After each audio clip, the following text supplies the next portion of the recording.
Olá, eu sou Márcio Teixeira, seja bem-vindo ao meu canal do YouTube e hoje eu vou falar sobre o Salmo 121 e os seus mistérios. E eu quero te convidar para se inscrever aqui no meu canal, clicar no sininho de notificação para que o YouTube possa te avisar toda vez que eu subo um vídeo novo. Eu gosto muito desse salmo, inclusive eu tenho uma música que eu compus há muitos anos atrás, baseada nesse salmo. O link vai estar aí na descrição desse vídeo, depois acessa lá e ouve, chama-se Eleva os Olhos, baseada nesse salmo, né? Eleva os olhos para os montes, de onde virá o meu socorro vem do Senhor, que fez o céu e a terra. Não deixará vacilar o teu pé, aquele que te guarda, não dormitará. E eu fiquei pensando, que diferença na vida desse salmista. Não é claro quem é que escreveu esse salmo, muito possivelmente tenha sido Davi. E eu gosto muito de ler a Bíblia cronológica porque ela me ajuda a me situar no contexto histórico de quem escreve, o que estava rolando. E é muito interessante porque esse salmo ele foi escrito num momento onde Absalão, filho de Davi, está tomando o reinado de seu pai. Ou seja, ali em 2 Samuel, capítulo 16, eu estou com aqui minhas notas aqui, e eu fiquei pensativo sobre esse salmo, porque Davi, e faz muito sentido ter sido Davi que escreveu esse salmo. Queria compartilhar com você alguns aspectos da cidade de Jerusalém naquela época. Obviamente que essa maquete que eu estou mostrando aqui para você já tinha o templo, então não é do tempo de Davi. Davi não viu o templo. Quem construiu o templo foi o seu filho Salomão. Mas vamos abstrair esse fato, porque eu não tenho uma maquete ainda daquela época, precisa comprar e é caro, sabe aquelas coisas? Mas vamos utilizar essa maquete e vamos abstrair, né? Aqui ficava o Palácio de Davi, um desses prédios aqui. Meditando sobre esse trecho, olha como é que interessante você saber um pouquinho da geografia de Jerusalém e como a palavra ela se descortina.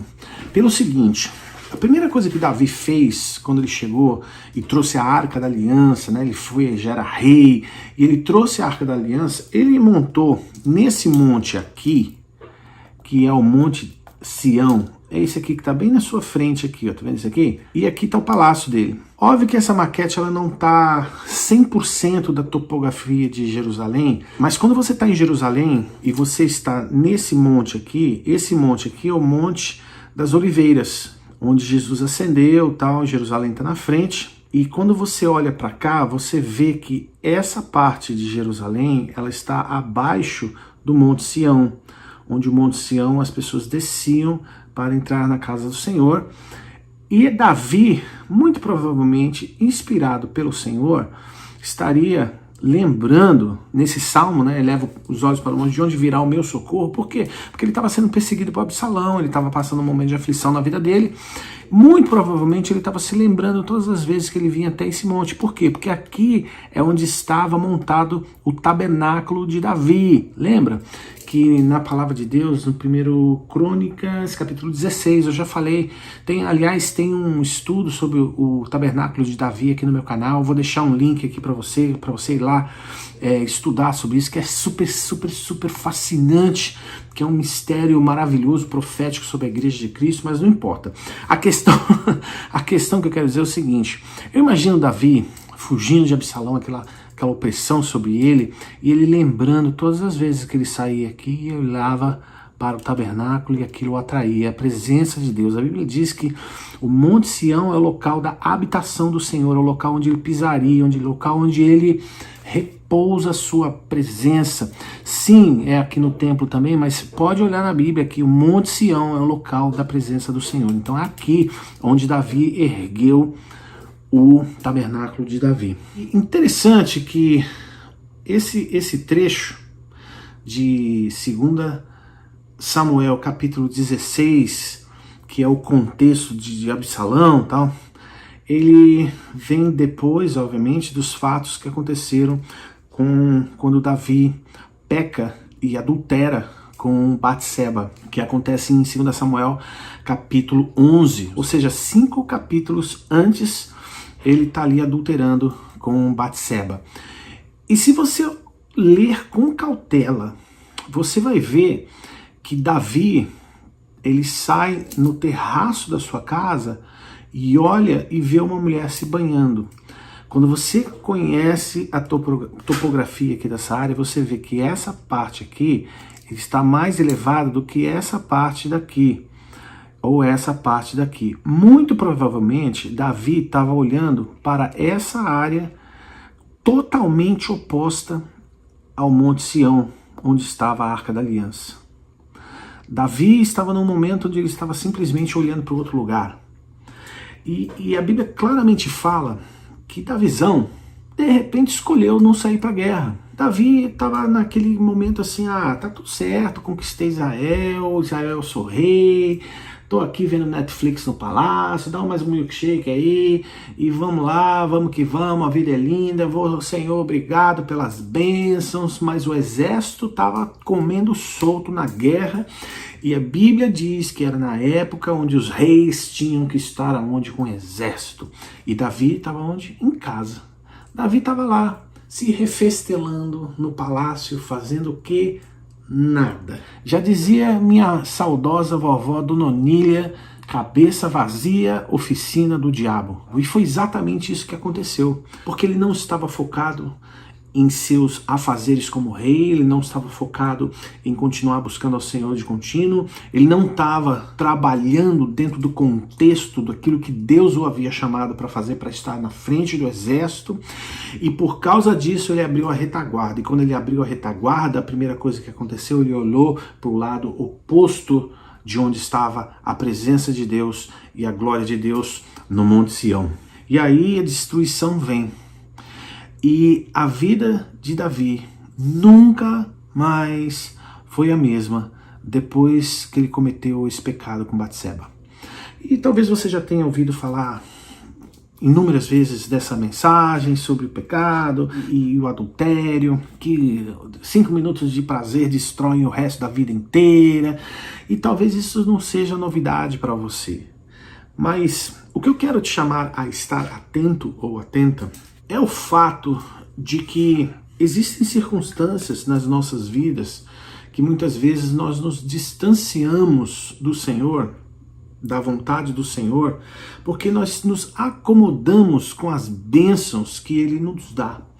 Quando a gente está lá se refestelando nas bênçãos do Senhor, nós não lembramos de olhar para o monte de onde vem nosso socorro. Sabe por quê? Porque nós não precisamos. Porque nós utilizamos as bênçãos do Senhor e são essas bênçãos do Senhor que muitas vezes nos destroem. E no caso de Davi, Deus se agradava demais de Davi. Deus gostava de abençoar a vida de Davi. Mas Davizão caiu. Davizão esqueceu de olhar para os montes. E a gente deve olhar para os montes mesmo na hora da tentação. Porque foi num monte que Jesus foi tentado. Foi no monte onde ele falou para a tentação dele, dizendo: só o teu Deus adorarás. E todos os tipos de tentação que foram apresentados a ele, que diretamente infligia sobre a sua carne, o Senhor Jesus, ele respondeu vencendo aquela tentação, porque ele estava focado em Deus, porque ele estava focado naquilo que Deus havia chamado ele para fazer. Ele não estava com a cabeça longe, ele não estava lá no Netflix, lá no meio do deserto, fazendo nada, me dá mais uma coca aí, nada, cara. Deus estava com ele, mas o Espírito Santo de Deus tinha o levado para ser tentado. E aqui Davi foi levado, não pelo Espírito Santo, não por Deus, porque a Bíblia diz que Deus não pode tentar a ninguém, Deus não pode tentar ninguém, mas cada um é atraído, como fala Tiago, capítulo 1.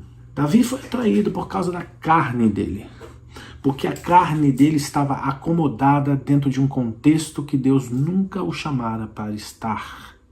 Deus não chama a gente para ficar acomodado. Deus não chama a gente para ficar confortável. A vida com Deus não foi feita para a gente ser confortável. A vida com Deus foi feita para a gente ter desafios na presença do Senhor, a gente vai ter luta, sim, vai ter circunstâncias onde nós vamos estar repleto de bênção, o Senhor vai abençoar, vai encher nossos celeiros, vão haver os períodos das vacas gordas e outros períodos das vacas magras, mas a pergunta é: para onde você tem olhado nos dias da sua vida? Quando você está nesse local, lembre-se de Davi. Ele só olhou para os montes pedindo socorro quando Absalão tirou o seu poder. Quando ele perdeu tudo, quando ele estava se vendo fugindo de uma circunstância de rei para fugitivo, ele lembra da Arca da Aliança, no Monte Sião, ele lembra do tempo em que ele buscava o Senhor, ele lembra do momento onde a glória de Deus vinha e o envolvia e aquilo enchia o seu espírito, mas agora ele estava quebrado por dentro. E ele clama, dizendo: o meu socorro vem do Senhor, que fez o céu e a terra. Minha pergunta para você é: no dia da adversidade, no dia da sua tribulação, você tem absoluta certeza que o seu socorro vem do Senhor? Ou o seu socorro vem da sua grana? Ou do seu socorro vem da sua influência? Ou o seu socorro vai vir do amigo que é legal e vai trazer aquela resposta que você gostaria que Deus desse, mas você está manipulando circunstâncias para ele trazer? Da onde vem o seu socorro? Vem de você mesmo, dos seus recursos? Ou o seu socorro é realmente dependente do Senhor? E talvez seja na sua mente fácil: ah, Márcio, você mora aí nos Estados Unidos, você tem uma vida boa, mora na casa, né? Grande bobagem você pensar isso. Eu ganho em dólar, mas eu gasto em dólar. Então, eu quero afastar esse pensamento em nome de Jesus. Sabe por quê? Porque a vida não é feita para nós pensarmos nessa vida. A Bíblia diz que nós devemos pensar nas coisas do alto. A gente deve acumular tesouros na eternidade. A gente deve pensar nas coisas que são de cima. Porque toda vez que a gente coloca a nossa mente nessa vida, nas circunstâncias atuais, toda vez que a gente foca nos problemas, toda vez que a gente esquece de olhar para o monte da glória de Deus, toda vez que a gente esquece de procurar o Senhor no dia da nossa adversidade, sabe o que acontece? O diabo deita e rola, porque você está abrindo uma porta escancarada para ele lhe dizer: vem aqui me ajudar. Quando no fundo nós deveríamos lembrar que a presença de Deus, nós somos cheios de paz, somos cheios de alegria. Na presença de Deus que nós temos todo o suprimento para a nossa vida, para a nossa existência, para a nossa subsistência. Sabe, quando Moisés estava lá na sarça ardente, Deus se apresentou para ele: olha, Moisés, eu não sou o Deus como o Deus do Nilo que dá os peixes para você, eu não sou o Deus que é o Deus Sol, eu não sou o Deus Apis que abençoa aí os rebanhos, eu sou o Criador do universo, de todas as coisas, eu tenho a autossuficiência dentro de mim, mas eu não quero que você se relacione comigo pelas coisas que eu posso te dar, eu quero que você se relacione comigo pelo aquilo que eu sou. Que essa reflexão do dia de hoje possa encorajar você a lembrar que o Senhor quer que no dia da nossa adversidade, que no dia da nossa abundância, a gente não se esqueça do Senhor. Sabe, tem uma... O Senhor me traz a lembrança de um capítulo tão lindo, que eu gosto tanto. Olha aqui. Deixa eu mostrar para você que isso aqui é bênção na minha vida. Eu quero que abençoe a sua vida. Tá vendo aqui, ó? Deuteronômio capítulo 8. Tá vendo isso aqui? Todo rabiscado, né? Isso aqui foi rema na minha vida no ano de 1995, quando o Senhor me dava a promessa do que eu estou vivendo hoje. Passaram-se quantos anos aí? Sei lá, 30 anos, mais de 30 anos, sei lá. Olha isso aqui que Deus fala nesse capítulo, que coisa maravilhosa. Deuteronômio capítulo 8, versículo 2. Lembrar-te-ás de todo o caminho pelo qual o Senhor teu Deus te guiou no deserto esses 40 anos para te humilhar e te provar, para saber o que estava no teu coração, se guardarias ou não os seus mandamentos. Ele te afligiu e te deixou ter fome. Depois te sustentou com maná que não conhecias, e que os teus pais também não conheceram, para te dar a entender que não só de pão vive o homem, mas de tudo o que sai da boca de Deus. E olha o versículo 11, que coisa tremenda que o Senhor fala. Guarda-te de não te esqueceres do Senhor teu Deus, não cumprindo os seus mandamentos, os seus juízos e os seus estatutos que hoje te ordeno, para não suceder que, depois de teres comido, estar farto, de teres edificado boas casas e habitado nelas, e depois que se multiplicarem as tuas vacas, as tuas ovelhas, e aumentar a prata, e tudo acontece, soberbeça o teu coração, e te esqueças do Senhor teu Deus, que te tirou da terra do Egito, da casa de servidão. E é isso que o Senhor tem falado no meu coração, para eu nunca esquecer de onde eu saí, para eu nunca esquecer o caminho que Ele me guiou, para que eu nunca me ensoberbeça. E dentro dessa mesma Bíblia aqui, eu tenho uma fotinho do meu quarto, de onde eu comecei, 1997, essa fotinha aqui, 2 anos depois dessa palavra. E essa fotinho eu faço questão de ter aqui na minha Bíblia, para que eu nunca me esqueça do que Deus fez. Sabe, naquela época, era um quarto com uma cama e um computador. Eu levantava e já sentava para trabalhar. E era a minha vida. Era a minha vida lendo a Bíblia, estudando, para que eu pudesse trabalhar no que seria depois um software sobre a Bíblia. E naquele tempo eu não sabia o que ia acontecer direito. Eu sabia que os meus olhos estavam postos no Senhor, que a minha fé estava colocada no Senhor, que fez os céus e a terra, que é de lá que eu clamava por socorro toda vez. E toda vez que eu tive medo, toda vez que eu me acomodei, toda vez que eu achei que estava tudo bem, toda vez que estava ok, eu achava que estava ok, era quase que sintomático eu virar as costas e olhar para trás, eu olhar para o outro lado, quando Deus queria que eu sempre mantivesse meus olhos na presença dele. E eu queria deixar essa palavra para você, para te encorajar, sabia?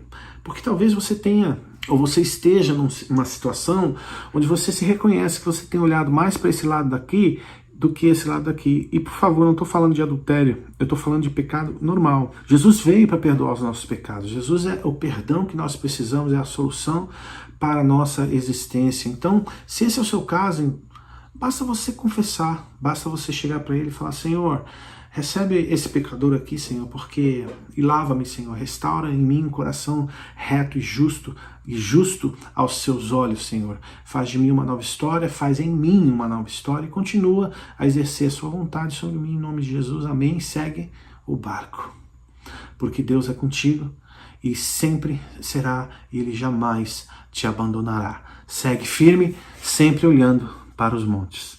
Deus te abençoe e até a próxima. Quero te pedir para que você escreva seu comentário, que você envie esse vídeo para os seus irmãos queridos e que Deus possa inspirar a tua jornada. Obrigado por estar inscrito e não deixa de se inscrever no meu Instagram, tá bom? Grande abraço, até a próxima.